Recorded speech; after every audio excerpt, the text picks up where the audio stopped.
Student, कैसी चल रही है आप लोगों की पढ़ाई? अपन मौलिक अधिकारों पर कंटिन्यू बात कर रहे हैं। कर्तव्यों पर मैं पहले ही बात कर चुका हूँ कंप्लीट तरीके से। संविधान सभा पर अपनी बात हो चुकी है।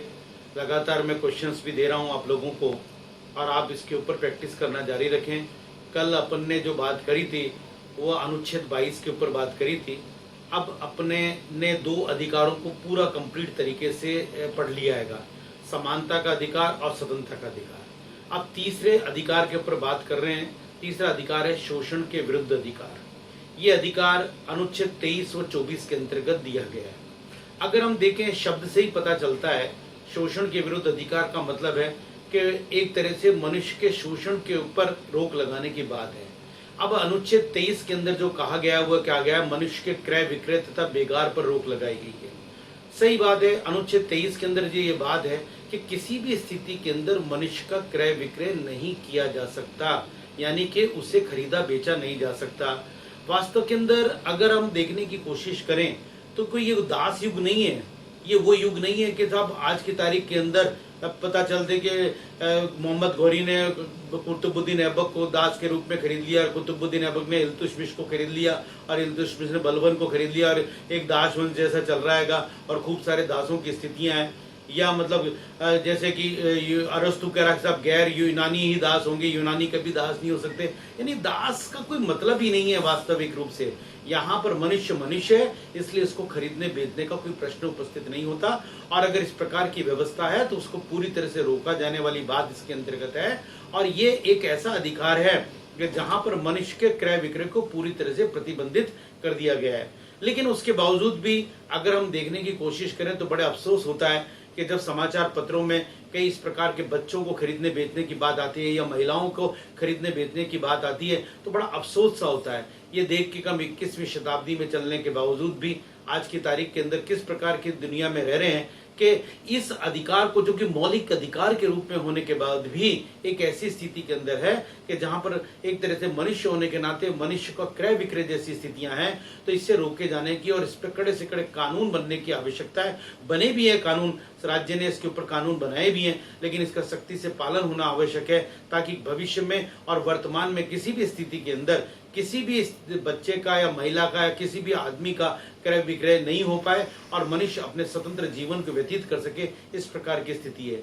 जहां तक बेगार की बात है तो बेगार एक ऐसी चीज है, किसी जमाने में सामंतवादी व्यवस्था के अंदर चला करती थी, जिसके अंदर किसी व्यक्ति ने किसी साहूकार से पैसे लिए और पता चले कि उसको पता ही नहीं कि उसने कितने पैसे लिए, कितना ब्याज चुका दिए, और वो जब स्थिति में नहीं होता था चुकाने की तो साहूकार उससे इतना काम कराता था, सुबह से लेकर शाम तक काम करना पड़ता था और शाम को सिर्फ जिंदा रहने जितना उसको खाने को दे दिया जाता था। ऐसी स्थिति के अंदर स्थिति यहाँ तक पहुंच गई कि बेगार की स्थितियां आगे बढ़ती चली गई और पूरी तरह से एक ऐसी स्थिति में आया कि व्यक्ति जिंदगी मर जाता था और पीढ़ियों की पीढ़ियां बेगार के अंदर व्यतीत हो जाती थी।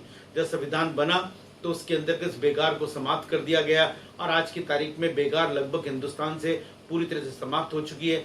हाँ, यदा कदा इस प्रकार के केसेस सुनने को कभी कभार मिल जाते हैं। कुछ समय पहले इंडिया टुडे ने अपने एक उसके अंदर छापा था कि यूपी के अंदर बेगार कर रहे लोगों को पुलिस ने छुड़ाया था। ऐसी स्थिति के अंदर अगर हम और आपको भी कभी इस बारे में पता चले तो निश्चित रूप से इसका विरोध किया जाना चाहिए, इसके खिलाफ कार्रवाई की जानी चाहिए, क्योंकि ये किसी भी स्थिति के अंदर एक ऐसी स्थिति नहीं है कि जहां पर बेगार की स्थितियां हो सकें।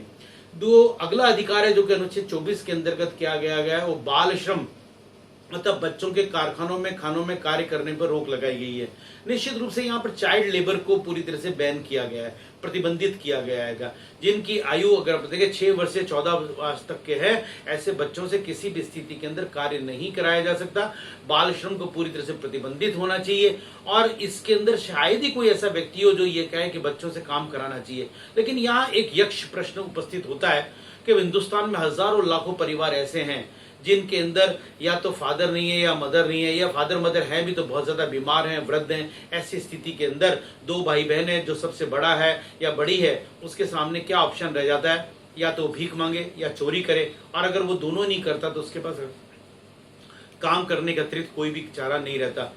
एक्सक्यूज मी, काम करने के अतिरिक्त उसके पास कोई भी चारा नहीं रहता। अब ऐसी स्थिति के अंदर अगर वो काम नहीं करेगा तो क्या करेगा? भूखा मरेगा। जिन राज्यों में इस प्रकार के कानून या अधिकार दिए गए हैं वहां पर राज्य का ये कर्तव्य, ये राज्य का ये दायित्व बनता है या समाज का ये दायित्व बनता है कि ऐसे बच्चों के भरण पोषण की व्यवस्था राज्य करे। तभी वास्तविक रूप से इस अधिकार का मूल्य रह सकता है, तभी बच्चों को पूरी तरह से इस प्रकार के कार्यों से रोका जा सकता है। और आज के सभ्य समाज के अंदर यह हम सबका दायित्व है, किसी भी स्थिति के अंदर चाइल्ड लेबर को पूरी तरह से बैन होना चाहिए। असल के अंदर आज की तारीख में पहले तो कारखानों में, खानों में कार्य करने पर रोक लगाई गई थी, वर्तमान के अंदर चाइल्ड लेबर पूरी तरह से प्रतिबंधित कर दिया गया है। सुप्रीम कोर्ट ने 1996 के अंदर डिसीजन दिया था जिसके अंदर पूरी तरह से चाइल्ड लेबर को प्रतिबंधित कर दिया गया है। वर्तमान में किसी भी स्थान के ऊपर बच्चों से कार्य नहीं कराया जा सकता और पब्लिक प्लेसेस के ऊपर अगर कोई बच्चे इस प्रकार के काम करते दिखें तो हमें इसको रोकने के लिए आगे बढ़ना चाहिए। लेकिन अफसोस है कि भारत के अंदर कई ऐसे चाय की थड़ियों पर बच्चे नजर आ जाएंगे, होटल के अंदर रात को ठंड के अंदर बच्चे, छोटे छोटे बच्चे हाथ से गिलास मांजते हुए नजर आ जाएंगे क्योंकि भूख सब कुछ करा देती है। इसलिए राज्य ऐसे बच्चों के भरण पोषण की व्यवस्था करे, समाज उनके लिए आ गया है, हम और आप आ गया है, तभी वास्तविक रूप से इस अधिकार का कोई मूल्य होगा, अन्यथा इस अधिकार का कोई मतलब नहीं रह जाता। आज यहाँ तक, बाकी बात कल। Thank you so much.